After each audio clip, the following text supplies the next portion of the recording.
Quero convidá-los a abrir a palavra de Deus, a Bíblia Sagrada, em Efésios. Será que é isso? Efésios capítulo 2. Efésios capítulo 2. Esse Gabriel. Sem dó, né, filho? Para. Capítulo 2 de Efésios, por favor. Meu Deus, isso é um anjo do Senhor.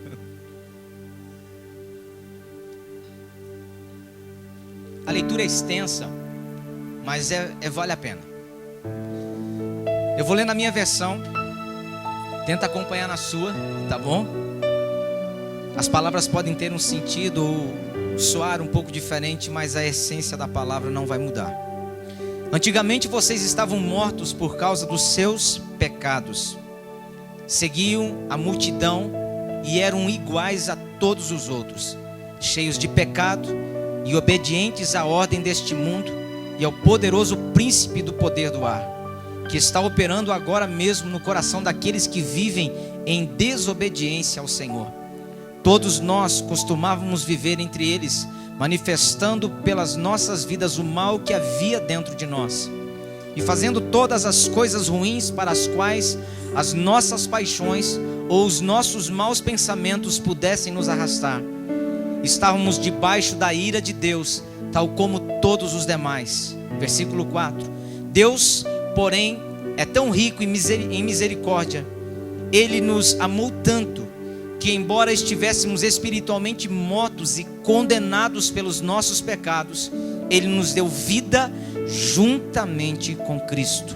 Somos pela sua graça imerecida que nós fomos salvos. Somente pela sua graça imerecida é que nós fomos salvos.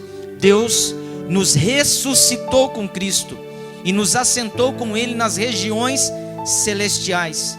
E agora Deus pode nos mostrar nas eras vindouras a incomparável riqueza da sua graça, que é revelada em tudo quanto Ele fez por nós por intermédio de Jesus Cristo.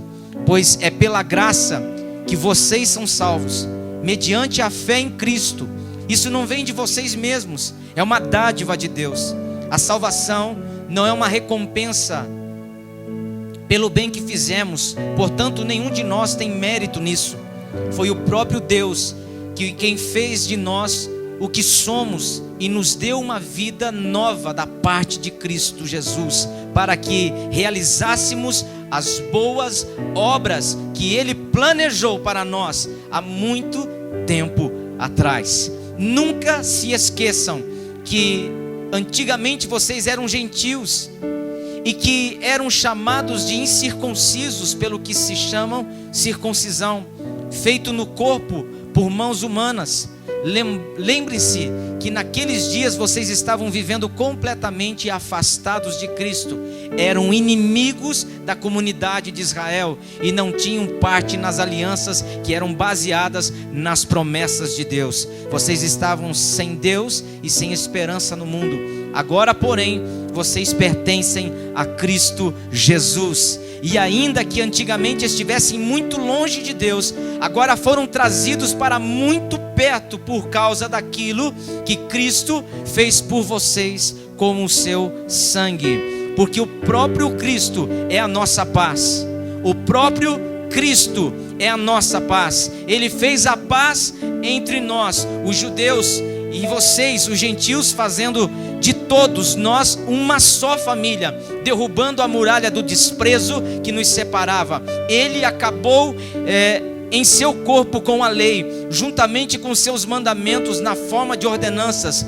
Ele tomou os dois grupos que se opunham e os fez parte dele mesmo e formou um só povo, e finalmente houve paz. Como membros do mesmo corpo, desapareceu o rancor que tínhamos um contra o outro, pois ambos fomos reconciliados com Deus, e assim finalmente a inimizade se acabou na cruz.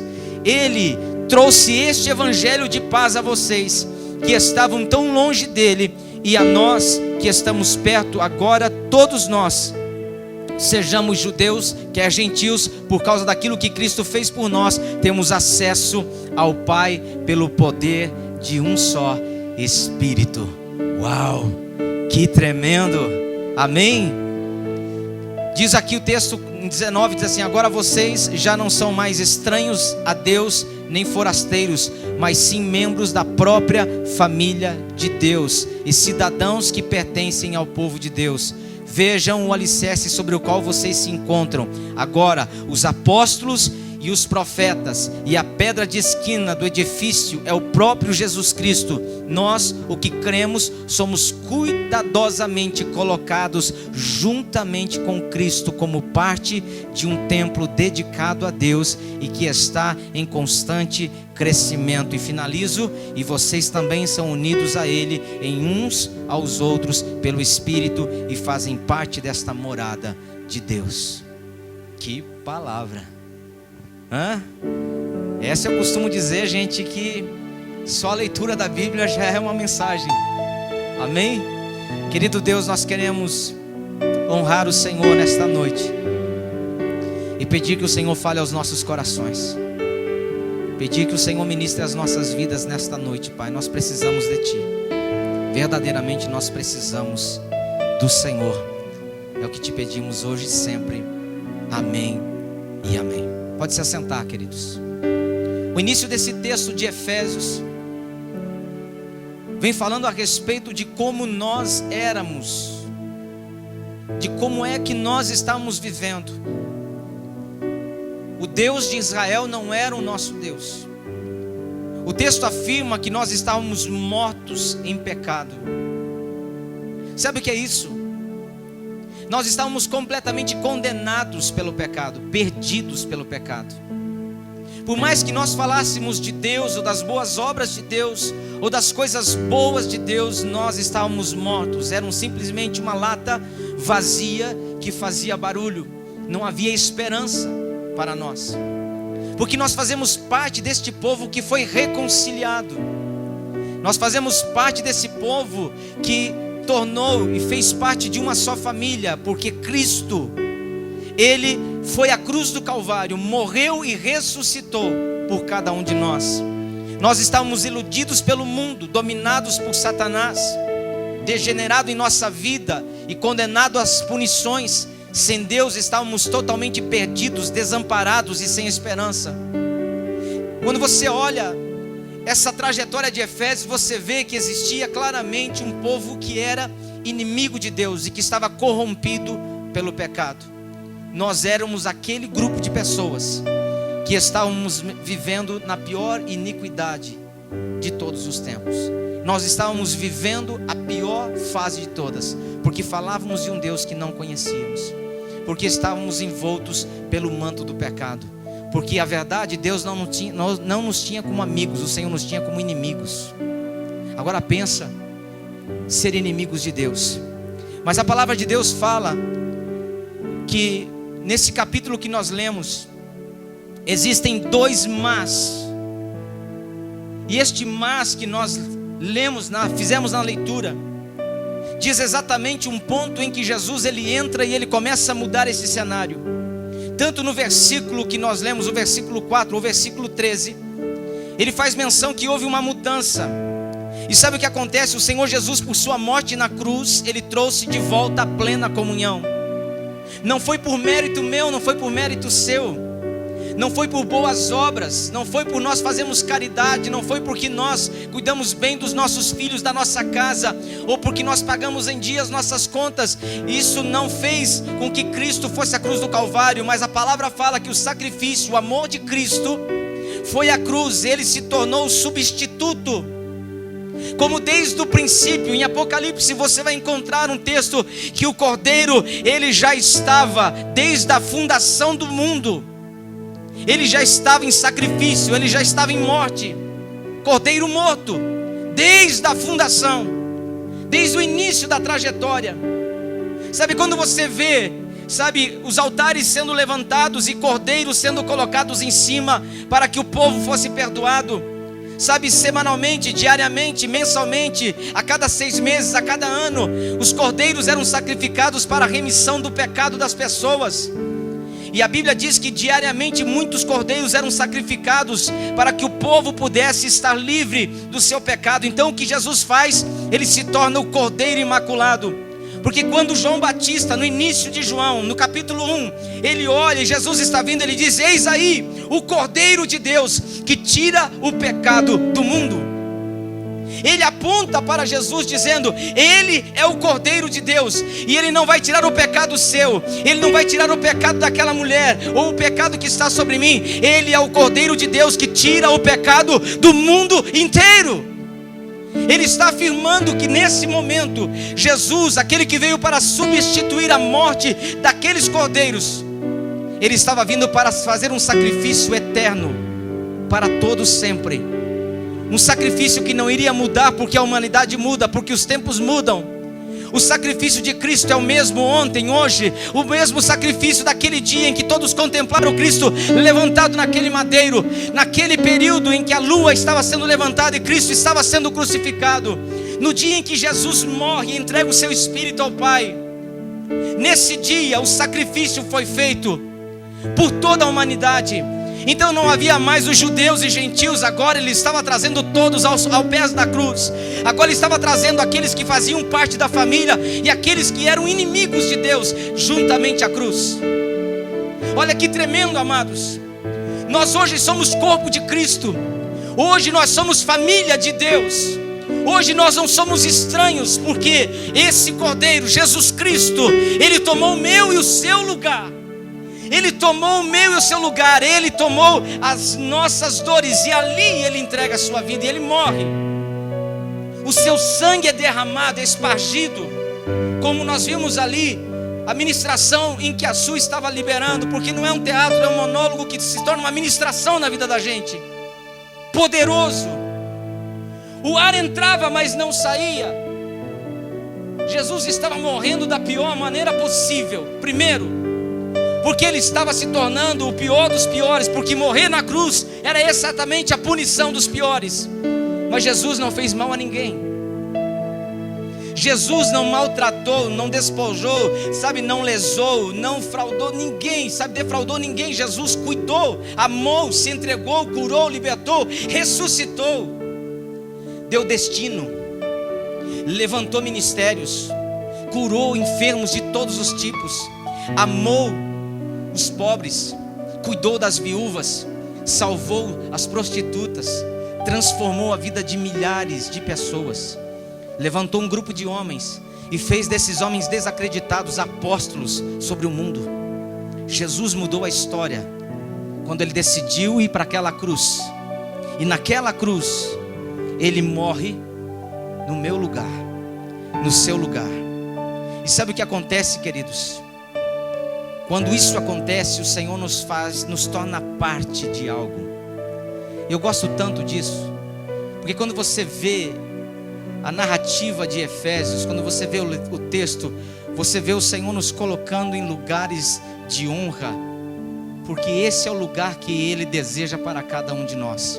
A primeira coisa que eu quero observar aqui: nascemos de novo e recebemos a vida eterna. Quem de nós aqui poderíamos nascer de novo? Quem de nós poderíamos reescrever a nossa história depois de uma vida de pecado? Quem de nós que estamos aqui poderemos, afirmar que por mais que a gente pudesse, sabe, tentar mudar a trajetória do nosso futuro, como apagaríamos o presente e o passado? Como seríamos libertos? Porque a grande questão aqui, queridos, não é fazer o que é bom daqui para frente, é entender o seguinte: não há o que me condene mais aqui dentro. Porque as pessoas às vezes conseguem mudar de vida, de cidade, de estilo de vida, mas elas não conseguem se perdoar, porque o diabo as aprisionou no seu pecado. E sabe o que Jesus fez? Jesus nos deu a graça quando Ele morre na cruz do Calvário, e no terceiro dia Ele ressuscita. Sabe, isso para mim é muito importante, eu já preguei sobre isso.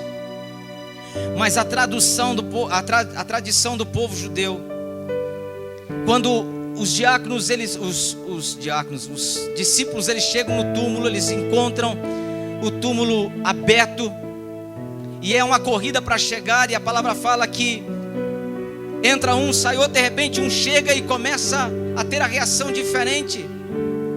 Ele começa a celebrar porque ele viu o túmulo vazio, mas ele viu que dentro do túmulo os lenços, os lençóis que envolviam o corpo do Senhor estavam ali, sabe, colocados num lado, mas o lenço estava dobrado. A marca e o sinal que aquele homem que estava ali, agora ressuscitado, já não estava mais preso àquele túmulo, ele iria voltar.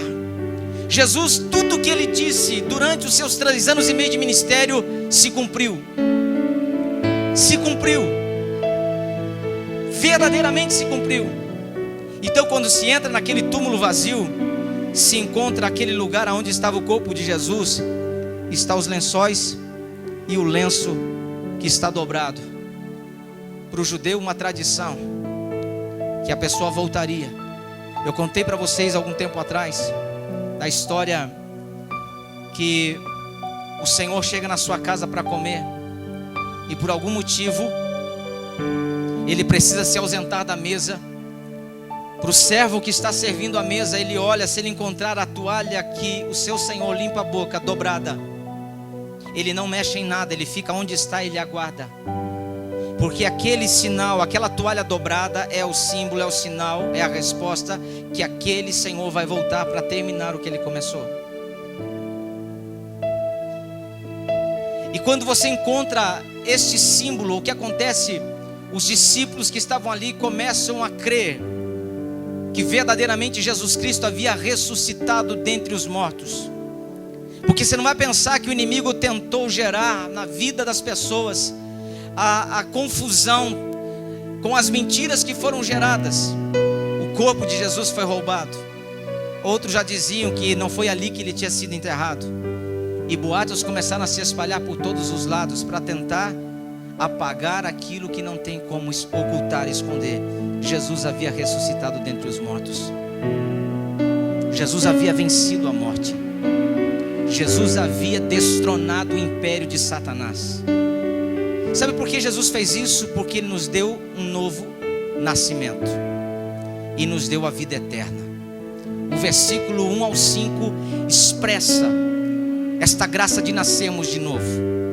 Sabe, hoje é domingo de Páscoa e a gente trouxe a ceia, que é a semana que vem, para esse domingo, para que a gente participe do pão e do corpo, do sangue do Senhor. Mas eu gostaria que você olhasse para dentro de você e entendesse o seguinte: Jesus Cristo ressuscitou dentre os mortos. O que muda isso na minha vida? O que muda isso no meu dia a dia? O que muda para aqueles que estão conhecendo Jesus agora? O que muda para aqueles que já conhecem a palavra de Deus? O que muda, amados, é que o Senhor nos deu a graça, a oportunidade de nascermos de novo. E eu sempre fico pensando, sabe, quando eu olho para trás, o passado, muitas vezes eu dizia assim: se eu pudesse fazer isso diferente, se eu pudesse mudar isso, se eu pudesse mudar aquilo. Sabe o que Jesus me deu? A oportunidade de nascer de novo, de ser um homem que possa viver com uma construção de algo novo, totalmente diferente, sem a condenação do passado. O pecado não pode mais nos dominar. Nascemos de novo. Nascemos de novo e agora nós recebemos também a vida eterna.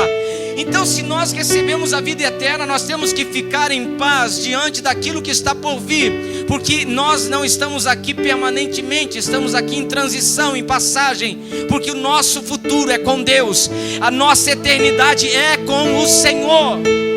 E nós precisamos olhar para tudo isso e entender que verdadeiramente a palavra do Senhor tem nos levado e nos elevado a um novo nível. A segunda coisa que eu quero ressaltar de Efésios é que nós fomos ressuscitados para sentar nos lugares celestiais com Cristo. O que significa isso para nós? Não significa que estamos sentados com Cristo em lugares celestiais, mas está dizendo o seguinte: que nós estamos sentados em lugares celestiais em Cristo. Em Cristo. Isto se estabelece na nossa vida, amados. Isso significa que pela fé nós estamos unidos a Cristo, que fomos ressuscitados e exaltados nas mais altas alturas em glória. Sabe, quando nós caminhamos em fé, não há limites. Por isso que a Bíblia fala em Hebreus que a fé é algo tão poderoso, amados, que torna palpável, possível aquilo que não existe como se existisse. A Bíblia diz que em Efésios, aqueles que se aproximam de Deus façam isso em Hebreus, façam isso por intermédio da fé. A Bíblia também fala em Hebreus que todas as vezes que nós estamos nos achegando a Deus com fé, nós alegramos o coração de Deus. Quando nós deixamos de caminhar no natural e passamos a caminhar no sobrenatural, porque nós hoje estamos assentados nas regiões celestiais em Cristo.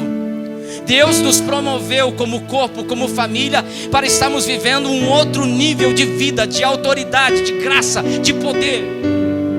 Por isso que a igreja do Senhor, ela é uma igreja sem mancha, sem mácula, sem ruga. Ela é uma igreja poderosa no Espírito. É por isso que eu não concordo, irmãos, em ver crente com um semblante de que não tem esperança, que não vai vencer na vida, que não vai conquistar, porque não é assim que eu leio na Bíblia. Não é assim que nós temos que olhar as coisas. Nós temos que entender que nós estamos assentados nas regiões celestiais. Nós estávamos escravos do pecado, mortos no nosso delito, mas Jesus Cristo foi na cruz, morreu e ressuscitou, e está declarando sobre nós: assim como Ele ressuscitou, nós ressuscitamos com Cristo. Sabe, queridos, ontem nós tivemos um dia muito difícil, demais. Amanda está aqui, nós acompanhamos uma parte da dor, do sofrimento. Nosso irmão Maicon, o Senhor o recolheu. Todas as orações, intercessões, jejuns, clamores, nos levaram exatamente ao momento em que o Senhor o tomou para si. E nisso nós entendemos que a morte de um cristão é diferente da morte de alguém que não conhece a Cristo. Porque todos nós, assim como as irmãs de Lázaro estavam questionando Jesus: por que o Senhor não veio antes? O Senhor demorou, seu amigo morreu. E Jesus dizia para ela assim: eu sou a ressurreição e a vida. Aquele que crê em mim, ainda que esteja morto, viverá.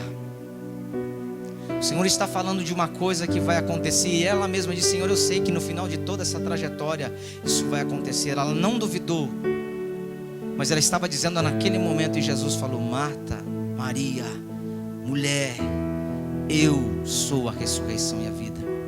Sabe, irmãos, quando nós ontem estávamos naquele culto, fazendo as últimas homenagens à família, orando e entregando aquele momento para o Senhor, no meu coração havia uma tristeza, mas por outro lado uma esperança. Qual é a esperança que estava dentro de mim? Saber que quando a trombeta tocar, e ela vai tocar, a Bíblia fala o seguinte: que aqueles que morreram em Cristo ressuscitarão primeiro. Meu irmão, minha mãe, meus amigos pastores, Maicon e todos aqueles que já partiram em Cristo, meus avós, meus tios pastores que eram pastores em São Paulo, e tanta gente que ao longo dos anos o Senhor foi recolhendo. A vozinha, né? A trombeta vai tocar. Pá. A Bíblia fala que todo olho verá. Mas sabe o que vai acontecer? Vai acontecer algo tão tremendo, queridos, que no dia que Jesus ressuscitou dentre os mortos, e que Ele sai da sepultura, e que houve um tremor, que o véu se rasgou, que o sepulcro rolou a pedra, lembra? A pedra rolou, e Jesus sai daquele sepulcro com vida. Algo interessante, queridos, que naquele dia muitos viram entes queridos que já haviam morrido, estavam novamente andando pelas ruas da cidade. E foram centenas deles. Olha o poder da ressurreição de Cristo. Minha esperança é saber que a eternidade nos aguarda, que a nossa vida não termina aqui, que nós vamos nos encontrar e nós vamos celebrar com o Senhor, nós vamos adorar. Eu não tinha isso, eu não tinha perspectiva de futuro. Mas em Cristo eu não tenho só uma perspectiva de futuro, eu tenho vida eterna. Nós temos vida eterna. Sabe, queridos, nós temos a certeza plena o seguinte, que as trombetas vão tocar, e se nós estivermos aqui, vamos ter que aguardar que os nossos irmãos que morreram em Cristo, aqueles que caminharam em fidelidade com o Senhor, vão encontrar com Ele nas nuvens. Depois a gente, por segundo, vamos subir e vamos ali então celebrar a transformação de tudo aquilo que nós sonhamos e almejamos por conhecer o autor da vida, o Senhor que nos tirou de um laço de pecado, de um laço de engano. Hoje nós temos vida eterna, nós temos direito a estarmos com o Senhor. Terceira coisa, nós fomos salvos por sua graça. Sabe o que é isso, queridos? Nós não merecíamos, mas Ele nos salvou. Nós não éramos dignos, mas Ele nos amou. E sabe, Ele toma toda aquela dívida que era conosco, que era a nossa conta, era impagável. O Senhor disse: eu pago. Mas eu não fiz, eu só lhe prejudiquei, eu só lhe persegui, eu só lhe maltratei, eu só lhe dei desprezo. Não importa, eu te amo. Eu amo você. Eu vou pagar a sua conta agora. E o Senhor paga aquela dívida. E quando Ele ressuscita, irmãos, não há um centavo de dívida contra nós.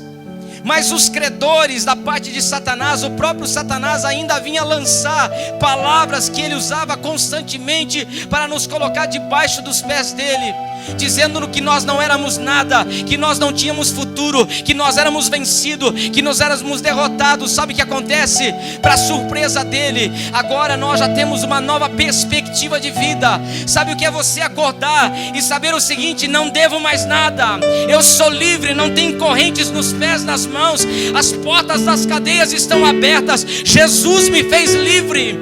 E naquele momento em que Satanás tentou subjugar o povo de Deus, sabe o que acontece, amados? Nós entendemos o que é a graça de Deus. Nós saímos de algo que jamais sairíamos, porque a graça dele nos alcançou, o amor e a misericórdia dele nos alcançou. E nós estamos vivendo algo completamente novo hoje. Por isso, amados, eu quero te dizer uma coisa: não diminua a ressurreição de Cristo na sua vida. Sabe, não diminua o que Cristo fez, porque as coisas estão difíceis. Por favor, porque isso não vai mudar a grandiosidade do que o Senhor fez. Nós temos que nos apoderar e nos apossar disso. Nós temos que levantar a nossa cabeça, e é o que Salmos diz: eleva os meus olhos para os montes, de onde é que me virá o socorro? De onde esse socorro virá? O meu socorro. Então nós olhamos além do pico dos montes, olhamos acima das montanhas, olhamos as nuvens, e nós entendemos: o meu socorro vem do Senhor Deus, que criou os céus e a terra. Nós não podemos andar pensando que as coisas vão voltar a ser como eram, porque elas não serão. Nós somos salvos pela graça. Não foi boas obras minhas que me fez ser salvo, foi a obra da cruz, foi a ressurreição. Amém ou não amém? Você é um salvo, querido. Escreve isso no teu coração, por favor. Você é salvo pela graça. Você agora tem, sabe, livre acesso ao Pai. Você não precisa mais se sentir alguém ausente do corpo. Você é a família de Deus. Efésios fala que nós temos hoje o mesmo Pai, paternidade. Nós não somos mais estranhos, nós não competimos uns com os outros, nós não nos ciumamos, porque outros têm, nós não temos. Na verdade, tudo nos pertence, é o mesmo Pai. Nós precisamos nos apoderar disso, nós precisamos, sabe, tomar posse disso na nossa vida. Isso é tremendo, isso é maravilhoso, queridos. Sabe, é totalmente pela graça, é um presente recebido pela fé. Como pode? Aquela pessoa era assim, era desse jeito, e essa pessoa hoje está falando do amor de Deus. Graça. Somos salvos pela graça. Fomos reconciliados, agora estamos em paz com Deus, porque Cristo é a nossa paz. Deixa eu falar uma coisa para você. Chega mais perto aqui, ó. A ausência de paz permanente está afirmando morte espiritual. ausência de paz temporária, está numa luta, está aflito, você está agoniado, de repente você para, você respira e você lembra quem é o teu Deus. E você lembra quem é que te resgatou, quem é o teu Senhor. Nesse momento em que você se coloca no seu devido lugar e entende quem é Deus na sua vida, a paz ela volta a reinar. O mundo pode estar pegando fogo à sua volta, as coisas podem estar caindo ao seu redor, mas você se lembra de uma coisa: o autor da vida, o Senhor da paz habita dentro de mim, pois Cristo é a paz. Sabe quando você chega para o irmão, paz irmão, paz do Senhor, graça e paz, tem que ser mais do que um cumprimento e uma palavra, uma saudação. Isso tem que ser uma palavra profética, uma ação profética, paz. Viu que Jesus disse aos discípulos quando foram visitar e evangelizar algumas pessoas: quem te receber, entra, prega, abençoa, come o que eles servirem, fica com eles, faz a obra. Mas a casa que não te receber, nem a paz que você deu permanece com eles, volta com você. Bate bem suas sandálias, porque nem o pó desse lugar vocês vão levar. Haverá mais misericórdia para Sodoma e Gomorra do que para essas pessoas. Sabe por quê? Eles não rejeitaram os discípulos, eles rejeitaram ao Senhor da paz. Por isso nós, igreja do Senhor, precisamos entender que nós somos reconciliados com Deus. Nós não somos mais inimigos de Deus, nós somos amigos de Deus. Nós pertencemos à família de Deus. Agora a paz deve ser algo permanente na nossa vida. Nós temos que entrar neste ambiente e entender: os nossos problemas não são maiores do que o nosso Deus. As nossas guerras não são maiores do que o nosso Deus. As nossas dificuldades não são maiores do que o nosso Deus. Sabe, quando nós cantamos algumas canções e algumas delas assim, esconda-me em ti, ou escondo-me em ti, sei lá como você queira cantar, quando nós estamos afirmando que o nosso lugar secreto, o nosso esconderijo ao Senhor, nós estamos dizendo: eu sempre corro para o lugar de paz, eu sempre me encontro com o Senhor da paz, porque minhas aflições desaparecem, eu estou reconciliado com o Senhor. Eu já não faço mais parte desse bolo aqui não, gente, do mundo. Tenho amigos, tenho lugares, frequento, sabe, oriento, sento muitas vezes para compartilhar amor, carinho, palavra, evangelho, mas eu não pertenço mais a isso. Hoje eu fui reconciliado com o Pai. Hoje o meu prazer é estar com os meus irmãos. Hoje o meu prazer é adorar ao Senhor. Hoje o meu prazer, queridos, não é, sabe, fazer o que eu fazia lá atrás. O meu prazer é estar em família, com a igreja, adorando, servindo, trabalhando. Sabe, eu amo fazer isso. Meu prazer é esse, estar fazendo, sabe, a vontade de Deus, estabelecendo as coisas de Deus. Eu era inimigo de Deus. Eu jogava tijolo, pedra nas igrejas. Quando eu vi um crente com Bíblia, eu jogava pedra neles. Eu era só um pouquinho perturbado, gente. Só um pouquinho. Sabe, para ver aqueles irmãos correndo com a Biblinha debaixo do braço, tentando se escapar das pedras. Eu era desse jeito, inimigo de Deus, perturbado. Mas quando Jesus, Ele me reconciliou, eu entendi, sabe, exatamente que agora eu deveria ser aquele que deveria correr das pedradas. Viver a história diferente. Em algumas igrejas que eu joguei pedra, eu fui levado a ser um vaso de Deus lá e pedir perdão para a igreja, pregar naquela igreja, ministrar naquela igreja. Por quê? Porque quando nós somos reconciliados, nós vivemos uma outra realidade. Nós já não somos mais inimigos das coisas de Deus, nós somos sim família. E isso nos importa muito. Isso faz a diferença em tudo aquilo que nós estamos edificando e construindo. Amém ou não amém, gente? Essa abençoada verdade na nossa vida muda completamente as coisas que nós estamos fazendo. Sabe, quinto ponto que eu quero colocar aqui: fomos levados a um novo relacionamento com Deus. O versículo 18, ele fala, cada palavra neste versículo vale a pena, sabe, nós analisarmos. Por Ele, refere-se ao nosso Senhor Jesus Cristo, ambos significa judeu e gentil. Acesso significa uma entrada e uma recepção. Um mesmo Espírito, refere-se ao Espírito Santo. E agora observe o que é mais tremendo para nós. A finalização desse versículo 18 diz o seguinte: que o mesmo Pai dos judeus é o mesmo Pai dos gentios. Agora, meus irmãos, nós que temos o Senhor Jesus como Senhor e Salvador na minha vida, a ressurreição nos fez família. Nós somos corpo de Cristo nesta terra. Ah, mas eu não gosto do irmãozinho. Se converte. Ora para Jesus que você vai gostar dele. Ah, mas eu não topo, não vou muito com a lata do outro. Não vai com a lata? Vai então lá num chapeador, um cara que passa massa corrida, que faz alguma coisa, joga uma pintura, ajeita. Você vai ter que começar a entender o seguinte: amar quem te ama é fácil. Agora começa a amar as pessoas que você às vezes tem aversão. Se nós somos corpo, se nós somos família, nós temos que viver em paz. E a paz é de Cristo. Nós temos que ter comunhão. A dor de um é a dor de todos. A dor de um deve ser a dor de todos. Essa é a grande questão. Conhecer. Porque agora, irmãos, não é mais o que eu quero, é o que nós queremos. É o que nós queremos. Você lembra daquela pequena introdução da oração do Pai Nosso? Não diz assim, meu Pai. Diz, Pai o quê? Nosso. Nosso Pai.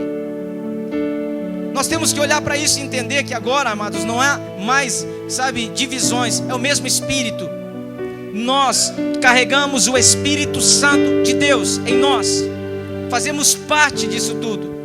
Não existe maior, não existe rico, não existe pobre. Não existe, irmãos, o conhecimento às vezes nos dá algumas vantagens, ou vantagens de algumas pessoas, mas tirando essas oportunidades, nós temos que olhar, nós somos família, somos corpo, e quando nos assentamos à mesa, somos todos iguais. Por isso que o lugar em que nós temos que lembrar que Jesus sempre nos coloca todos os meses é a mesa, ceia.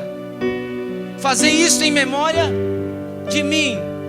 Porque todos estavam ali sendo colocados num lugar em que Jesus estava. Família, corpo, nós pertencemos ao corpo de Deus. Amém ou não amém? Finalizando, nos tornamos membros da família de Deus.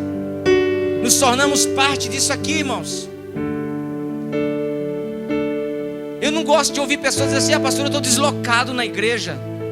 O problema não é estar deslocado, o problema é a falta de relacionamento que ele está tendo com o que Deus está fazendo aqui.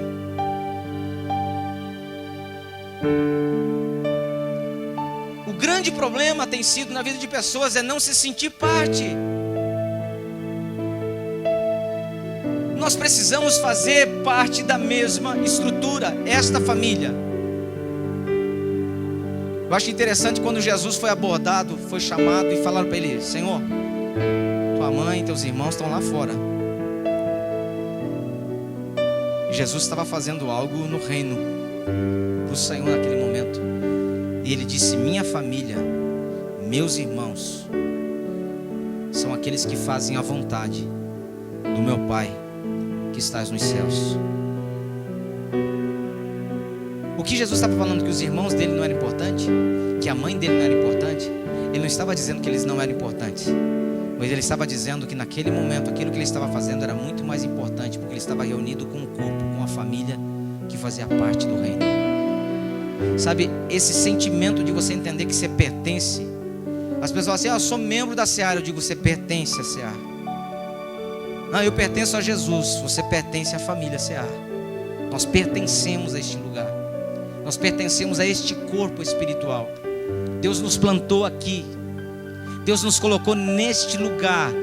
Quando as pessoas falam de que igreja você é, nós podemos falar, somos da igreja do Senhor Jesus. Verdade ou não é? Somos. Mas nós costumamos dizer, eu pertenço à igreja X, eu vou na igreja tal. Nós nos referimos ao nome da casa de oração. Então, quando nós estamos falando que nós somos membros desse espaço que cultuamos a Deus, dessa denominação, que nós colocamos o nome CA, então nós temos que nos lembrar o seguinte, nós não somos membros, nós pertencemos, porque ninguém é membro na sua casa, você pertence àquela família. Você tem pai, você tem mãe, você tem irmãos, você tem direitos, você tem responsabilidades. Nós fazemos parte de uma família.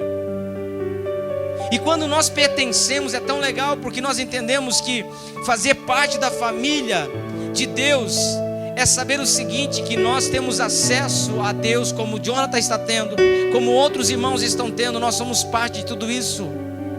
E o bacana, irmãos, é quando a mesa é servida, é o seguinte: todos comem do que está nela. Todos comem. Não é aquele negócio que você colocou: eu trouxe esse prato aqui, ninguém come, só os meus aqui vão comer. Isso foi a primeira ceia que Paulo desceu o sarrafo nos ricos, porque eles comiam do bom e do melhor, enquanto os demais estavam passando necessidade. Nós pertencemos a esta família, e esta família nos leva a viver a extensão de algo muito maior. E finalizo dizendo: fomos edificados para as moradas de Deus.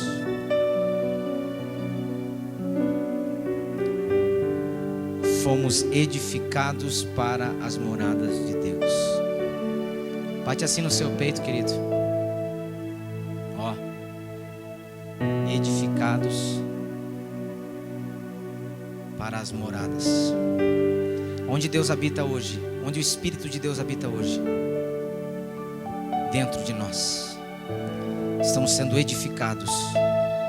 Estamos sendo edificados para, sabe, esse ambiente. A igreja é o templo santo de Deus, construído pelo Espírito Santo, e os crentes são pedras vivas para as quais o templo foi construído. Sabe, eu quero finalizar esta palavra dizendo uma coisa que nós vemos falando há muitos cultos aqui. Essa vai alegrar teu coração, pastor Maico. Essa igreja que nós estamos pregando, ela está exatamente fundamentada em cima do apostólico, do profético e da pedra preciosa, a pedra poderosa que é o Senhor Jesus. Efésios está fazendo menção que a igreja que nasce nesse momento é uma igreja que nasce sobre o fundamento apostólico e profético, e ambos estão centrados, estão colocados na rocha que é Cristo Jesus. E por isso fazemos parte da família de Deus. Nascemos desta igreja, nascemos desta palavra, fazemos parte de tudo isso que o Senhor está fazendo. Amém? Curve a sua fronte neste momento. Senhor, nós queremos nesta hora, Senhor, agradecer ao Senhor por esta palavra, por esse tempo de ministração. Louvar o teu nome, Senhor, porque hoje nós somos igreja, nós somos filhos, nós pertencemos, nós entendemos que estamos sendo edificados a cada dia, Senhor, para de fato, Senhor, gerarmos, Senhor, através das nossas vidas, a mudança de tudo que está ao nosso redor. Eu oro, Senhor, para que os teus filhos, eles comecem a serem alcançados, ministrados, abençoados. Eles sejam, meu Deus, fortalecidos nesta noite. Eu oro, Senhor, para que o teu Espírito Santo, Senhor, trabalhe o coração de cada um dos teus filhos, e eles possam verdadeiramente viver esse texto de Efésios. Eles possam, meu Deus, tomar posse da ressurreição, a vida que o Senhor nos deu, Senhor, que venceu a morte. Pai, nós louvamos e engrandecemos o teu nome, Senhor, porque sobre todas estas coisas nós estamos, Senhor, fundamentados numa igreja, Senhor, que com certeza, Senhor, vai viver, Senhor, o apostólico nesta cidade, neste país. Somos uma igreja profética que cremos, meu Deus, na palavra que transforma, na palavra que gera vida, na palavra que edifica, que alinha, que transforma o ambiente. Pai, nós oramos e nós cremos, Senhor, que a tua bênção ela alcança, Senhor, desde o menor até o maior. Nós cremos que a tua palavra, Senhor, a ressurreição de Cristo está trazendo, Senhor, para nós uma novidade de vida, Senhor, uma transformação na nossa forma de pensar, na nossa forma de agir, Senhor, porque tu és o nosso Deus, tu és o nosso Senhor, e nós adoramos o teu nome neste lugar, em nome de Jesus. Que a igreja diga amém, amém e amém.